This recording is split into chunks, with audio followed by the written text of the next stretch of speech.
और ना ही कभी से किसी चीज की और कमी होगी, परंतु बस एक ही, अब बस सुचिस्मिता जी जान गई कि कोई ना कोई ऐसी भविष्यवाणी होने वाली है जिससे नारद जी अब बताने जा रहे हैं। तो क्या नारद जी, बस एक ही कमी है और कोई कमी जी ने कहा क्या कमी है। अब विश्वनाथ जी तो जान रहे थे कि महादेव के ही अवतार है, परंतु अभी भगवान जी लीला कर रहे हैं, तो इसलिए अपने आप को, वैसे तो माँ पार्वती आदि शक्ति का ही स्वरूप है, परंतु वह भी लीला अनुसार अपने आप को भय में बदलती रहती है। तो कभी स्वयं दूसरों का भय करने वाली बन जाती हैं, तो कभी दूसरों को ही भय में कर देती हैं। तो इस प्रकार से लीला स्वरूप सबका स्वरूप अपना अपना बदलती रहती है। वही गौरी है जो काली बन जाती है, जिसमें सबके अंदर भय आ जाता है, और वही जब गौरी रूप में रहती है तो कोई भी उनको कुछ भी बोल देता है। तो और वही जब काली बन जाती है तो पूरा उथल पुथल कर देती है पृथ्वी। तो लीला स्वरूप अपने अपने स्वरूप बदलती रहते हैं प्रभु। यहाँ पर नारद जी, क्योंकि विश्वनाथ जी जान रहे महादेव जी के अवतार है, परंतु महादेव जी लीला कर रहे हैं इस वक्त, तो रूप में जन्म लिया है, उसमें लीला कर रहे हैं। नारद जी ने कहा बस ये तो कमी है, आपके बालक को अल्प आयु में विद्युत से मरने की कमी है। अभी तो सुचिस्मिता जी बोलने लगी बैठ के, मैं जानती थी कि नारद जी कुछ ऐसा ही भविष्यवाणी करेंगे पक्का। विश्वनाथ जी बेचारे बड़े महात्मा थे, बहुत ज्ञानी थे, वेद पुराण अध्ययन किया था, बेचारे धैर्य धारण करके बैठे रहे। कुछ देर तक तो बड़ा धैर्य धारण किया रहा, उसके बाद वो भी फूट फूट कर रोने लगे। अब तो दोनों बैठ करके रोने लगे और अपने बेटे को पकड़ के अपने लुटा लिया और कहे कि हाय विद्युत, उसको विद्युत का तात्पर्य है कि बिजली से मृत्यु हो जाना। तो क्या कहा नारद जी ने कहा बस एक ही कमी है, अल्प आयु में इसकी विद्युत से मृत्यु हो जाएगी। अब तो माता और पिता दोनों पकड़ के बेटे को रोने दो, जितना रो पा रहे थे गंगा जमुना सरस्वती सब बह जा रही थी। बड़ा तब गुरुपति जी बोले, गुरुपति नाम है ना श्री भगवान जी का, जब पुत्र रूप में जन्म लिया था सुचिस्मिता जी के घर में से, तो उस समय भगवान का नाम गृहपति रखा गया। तो गृहपति जी बोले कि माता आप चिंता क्यों कर रही हैं, वो महामृत्युंजय स्वरूप, मैं उन्हीं के अंश से आया हूँ, मुझे कोई कुछ नहीं कर सकता। माता ने कहा फिर बोल पुत्र ने पुनः बोला कि माता मुझे कोई कुछ नहीं कर सकता, क्योंकि मैं उसके स्वरूप से आया हूँ। मैं अभी जाकर के घोर तपस्या करूंगा और तपस्या करके उन महादेव जी को प्रसन्न करूंगा, और प्रसन्न करके, क्योंकि भले ही उनका अंश स्वरूप हो, परंतु तपस्या देखिए जो भगवान का अंश स्वरूप होते हैं वो कभी ये नहीं बताते कि हम ही भगवान है, हमारी पूजा करो, हमारे पैर धरो, हमारे पैर चरण स्पर्श करो, ऐसा थोड़ी बोलेंगे। वे तो जितना अपने आप को छुपा कर रख सकते उतना रखते, सबके सामने नहीं डालते। वे भी तपस्या करते रहते हैं, जिनके अंश से प्रादुर्भूत हुए हैं वे भी उनकी तपस्या करते रहते हैं।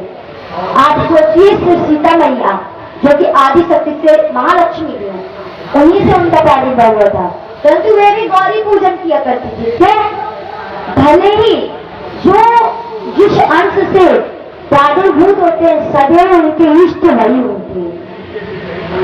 तो अब गृहपति जी कह रहे हैं कि मैया और बाबा आप चिंता मत करो, मैं जाकर के मैं जिनके अंश से प्रादुर्भूत हुआ ना, जिनके अंश से मैं जन्म लिया है, अभी जाकर के मैं उन्हीं की ही तपस्या करूंगा और निश्चित रूप से मेरे पर जल्दी प्रसन्न होंगे। क्यों? क्योंकि उनके अंश हैं तो जल्दी प्रसन्न होंगे। माता आप चिंता मत कीजिए, पिताजी आप चिंता मत कीजिए, मैं अभी जा रहा हूँ और जाकर के पूरी मन तन धन से भगवान की तपस्या करूंगा। गृहपति जी कह करके वहां से तपस्या के लिए चले गए।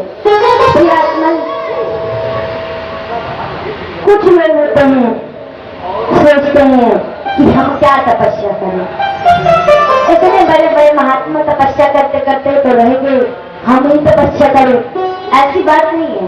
ये तो आलस्य की बात हो गई कि आप तपस्या नहीं करना चाह रहे। तपस्या सभी को करनी चाहिए, तपस्या सब कर सकते हैं। एक वृक्ष भी तपस्या करता है, एक मनुष्य भी तपस्या करते हैं, यहाँ तक कि देव तपस्या करते हैं। और जिन देवों से जो अंश निकला है, जो देव देवी है उनसे जो अंश निकला है, यहाँ तक कि वे जो अंश निकले उनको क्या जरूरत है तपस्या करने की? आप ही सोचिए, ये तो साक्षात अंश है उनके, तो उनको क्या जरूरत है तपस्या करने की? क्यों अपना शरीर तपा रहे हैं? तपस्या का अर्थ यही होता है, अपने शरीर को तपाना। तो क्यों अपने शरीर को तपा रहे हैं बिना मतलब का? वो इसलिए क्योंकि तपस्या सबसे सर्वोपरि है। भले ही द्रौपदी जी से महादेव जी के अंश से प्रारंभ होते थे, परंतु तपस्या सबको करनी चाहिए। तपस्या से आपके इष्ट को प्रसन्न नहीं होते, उसके साथ साथ आपकी जो आत्मा है ना, जो अनेकों अनेकों योनियों में गई है, पता नहीं आप कब क्या बने, आपको थोड़ी पता। अभी आपको कौन सा जन्म है, कितने नंबर का जन्म है, कितनी बार आ रहे हैं, इससे पहले कौन से कल्प में हुआ था, आपको थोड़ी पता है। तो तपस्या जो है, ये जो हमारी आत्मा है, जो कि अनेक योनियों में चली गई है, जाने के बाद पुनः बाहर आई है, तो जो तपस्या करते हैं उस तपस्या से हमारी जो अंतर आत्मा है, जो अंदर की आत्मा है, वे प्रसन्न होती है। और जब आत्मा प्रसन्न होती है तो परमात्मा से मिलती है। अब आत्मा का तात्पर्य यह मत समझ लेना कि मन कभी सही काम नहीं करवा सकता, मन कभी वो सारे काम उल्टे ही करवाता है। और जब मन सही काम करवाए तो समझना में मन सही काम नहीं करवा रहा, वो भगवान करवा रहे उस जगह पर, क्योंकि मन कभी सही काम कर ही नहीं सकता। देखिए, भक्ति के दो विचार कहे गए हैं, मुंह से कुछ और बोले, मन में कुछ और रखे। ये क्या है? दो विचार है। मुंह से तो बड़ा मीठा बोल रहे और मन में पता नहीं क्या है, कुछ आता पता नहीं। तो मीठे से विचार मन में प्रश्न बोलते हैं। तो हमारे अंदर का जो मन है वो आत्मा नहीं है, उसे आत्मा समझने की भूल मत करना।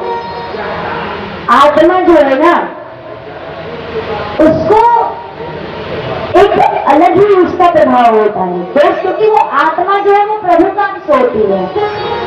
हम सदैव चारों तरफ बस एक ही चीज ढूंढते हैं, कहाँ से सुख मिल जाए। सुख क्यों ढूंढते हैं? क्योंकि उन्हीं आनंद घन चित घन का ही अंश है, जिसकी वजह से हर जगह पर बस आनंद ही आनंद ढूंढते, कहाँ से कैसा सुख प्राप्त हो जाए। अच्छा, ये करने से ऐसा सुख प्राप्त होगा तो ये कर ले, वो करने से ऐसा सुख प्राप्त होगा तो ये कर ले। तो हर जगह सुख ढूंढते, ऐसा क्यों है? क्योंकि हम उसी को सुख है। तो वास्तविक सुख उस आत्मा को कहाँ मिलती है? तो योनियों में भटकती रही है। देखिए, आत्मा, ये बताइए, आत्मा होता है कि होती है?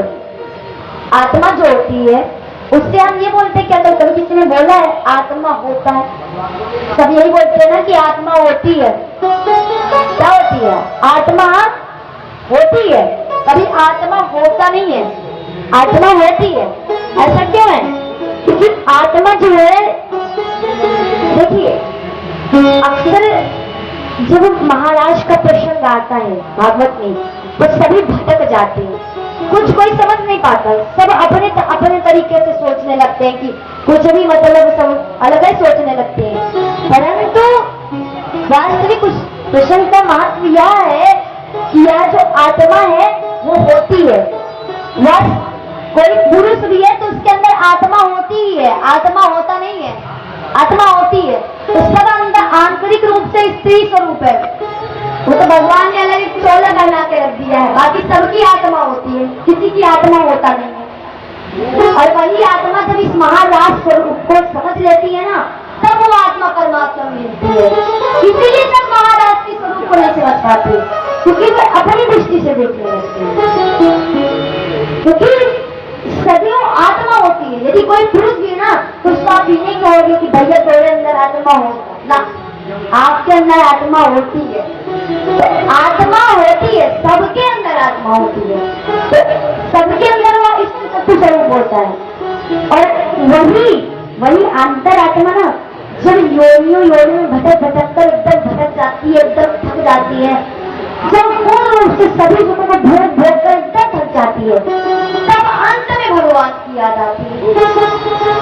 और कुछ ज्ञानी जन, महात्मा जन अपने अंदर की उसकी अंतरात्मा को समझ लेते हैं। यह जो आत्मा है बस वो होती है, और जब होती है समझ लेते हैं तब भगवान के उस महाराज स्वरूप प्रसंग को समझ लेते हैं, जिसमें भगवान शिव जी भी गोपेश्वर रूप में गए थे। तो सदैव आत्मा होती है। यदि आप इस बात को समझ लेंगे कि आत्मा होती है ना, तो आप महाराज के प्रसंग को अपने आप समझ लेंगे। महाराज का प्रसंग जो है बहुत ही गूढ़, इसके बारे में सब कोई नहीं जान सकता। आत्मन, यह जो गूढ़ रहस्य है, इस गूढ़ रहस्य के बारे में श्री सूत जी शौनक जी से स्वरूप श्री भगवान की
तो ये जो महाराज का प्रसंग है, जिसके बारे में महाराज के प्रसंग को सुनने के पश्चात भी कई लोगों के मन में कहीं ना कहीं कुछ व्यर्थ बात रह जाती है। तो इसलिए इस बात को समझना अति आवश्यक है कि आत्मा होती है। यदि इस पहलू को आप समझ गए कि आत्मा होती है, तो आप अपने आप में आप समझ जाएंगे कि वह जो आत्मा होती है आखिर होती क्यों होती है। क्योंकि वो अपने परमात्मा को ढूंढती है, वो आत्मा परमात्मा को ढूंढती है। और जिस दिन इस आत्मा के गूढ़ रहस्य को समझ लेंगे, उसी दिन आप महाराज के गूढ़ रहस्य को समझ लेंगे। बस इतनी सी बात है कि आत्मा होती है, इसी चीज को समझने की देरी है।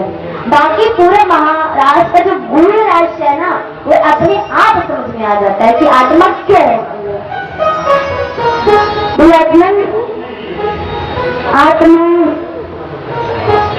अब ये जो आत्मा होती है, क्योंकि आत्मा अनेकों योनियों में भटकती है, अनेकों योनियों में अपने आप भटकती रहती है, अनेकों शरीरों का त्याग करती है। त्याग करने के पश्चात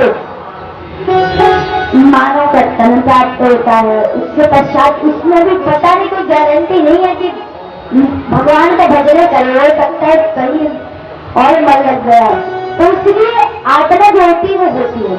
इस बात को जितनी जल्दी समझ लो ना उतनी जल्दी कल्याण हो जाए, उतनी जल्दी कल्याण हो जाए। तो इसलिए इस बात को जितनी जल्दी समझना है मन में उठा लो और बैठा लो, तो काम करो प्रयत्न। इसीलिए जो भगवान के अंश से प्रादुर्भूत होते हैं, जो जिसका भी स्वरूप होते हैं, चाहे दुर्गा जी के स्वरूप से यदि कोई निकला हुआ है या महादेव जी के स्वरूप से जैसे गृहपति जी निकले, तो ये सब अंश के स्वरूप से निकलते हैं। अब अंश के स्वरूप से निकलेंगे अर्थात परमात्मा से अलग हो करके आ रहे हैं, तो वो आत्मा स्वरूप में आते, तो आत्मा स्वरूप में आने के बाद निश्चित रूप से उनको तप की जरूरत होती है, उस तपस्या की जरूरत होती है जिसके बल पर वे अपने अंदर की उस सोई हुई आत्मा को पुनः जान सकेंगे जिस परमात्मा से वे अलग होकर के आ रहे हैं। इसलिए आपने यदि सुनो, जितने भी भगवान के वो चाहे देवी जी का अंश हो, आपको पता है माँ वैष्णवी देवी जो है जो अभी भी तपस्या कर रही है, और वहां पर जितने भक्त जाते हैं उनको फल कौन देता है? वहां पर जो प्रेमियां बैठी हुई है वो फल देती है, माँ महाकाली, महासरस्वती और महालक्ष्मी, और उनके गोद में बैठकर माँ वैष्णवी अभी तक तपस्या ही कर रही है। तो ये जो आत्मा है अपने अंदर की आत्मा को जानने के लिए ऐसी तपस्या करना अति आवश्यक होता है, क्योंकि जब वो अंश आता है ना तो उससे भी पता नहीं रहता कि हम अंश है कि वो तो धीरे धीरे करके ज्ञान के बुद्धि होते होते अपने आप पे आप कहीं कहीं संकेत मिलते हैं ऐसे कि जिसकी वजह से उसे पता चलता है वो तो अंश है। यदि आपने किसी भी देव या देवी के अंश को उठा करके उनके चरित्र का पढ़िए, तो उनमें निश्चित रूप से जिस अंश से उनका प्रादुर्भाव हुआ है, जिससे उनका